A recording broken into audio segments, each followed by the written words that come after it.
As the cost containment measures continue following the letter that was sent to departments by National Treasury last year, there's been concern about the impact that this could have on the most vulnerable. Now, civil society organizations have criticized this move for austerity, but what are some of the alternatives, and how does the Finance Minister contend against these in his upcoming budget speech? Let's speak to Dominic Brown, Economic Justice Program Coordinator at the Alternative Information and Development Center. Thank you so much for your time. Let's just start off with the potential risks that, one can associate with high levels of debt. So if you have high levels of debt, there could be challenges in relation to raising the resources to repay back that debt. This includes, in some instances, even having to borrow more money to pay back debt as well.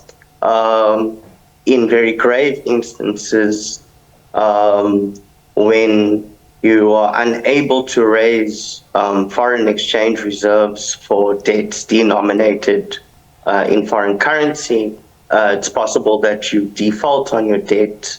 For example, in countries like Argentina, which then comes with various debt restructuring instruments.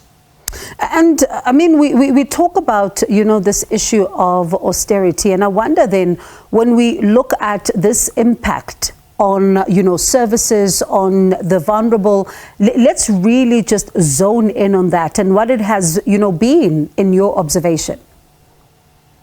So in the first instance, I must say that South Africa is not facing debt distress. Out of the conference that we are hosting in Cape Town, it was clear that South Africa has a range of cash reserves and a variety of options that it can utilize for alternative public debt management strategies. So the austerity that's being implemented based on or legitimized by a debt crisis is in fact unwarranted. And in fact, the former Deputy Director General of Treasury, Michael Sachs, said that the idea that government can run out of money is not true. In terms of the impacts of austerity, it's cross-cutting and pervasive. We had the head of surgery of Groote Hospital, Lydia Cairncross, indicating how many clinical post vacancies are unable to be filled within the public health sector due to it being unfunded.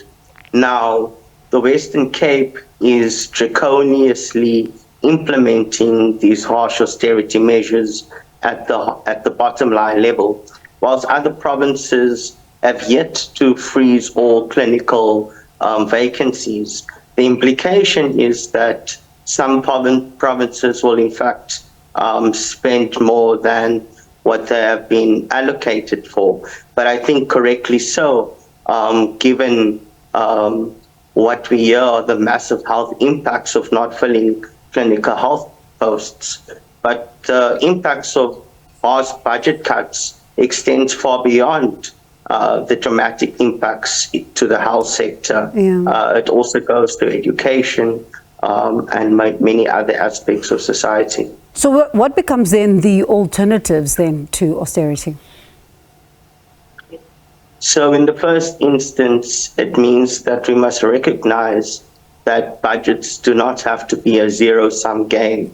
And in fact, there is a range of potential resources that South Africa can potentially tap into to harness greater levels of revenue to finance more redistributive budgets, including greater financing to public health care, public education, and social protection. But more than this, the issue is that South Africa needs to change its economic policies and shift from a neoliberal austerity economic policy to one that can in fact drive and direct investments to ensuring people's needs are met. This includes through improved housing, transportation, and energy delivery. If you invest in these things over and above improving social protection, plus greater resources going to health and education, what it would mean is that you begin to address harsh inequalities and can start to overcome mass unemployment in the country. All of this would have the byproduct of, through redistribution, having greater levels of economic growth over the medium term, which would allow for a reduction in the debt to GDP ratio. Over and above this, what we have seen is that government has a large number of debts owed to a range of public institutions. And we could, for example, say that the debts owed from one public institution to another can come at below market interest rates in order to alleviate the pressures on the fiscus, so that more money can also be going into improved social spending. All right, Dominic, thank you so much for that. That was Dominic Brown, Economic Justice Program Coordinator at the Alternative Information and Development Center.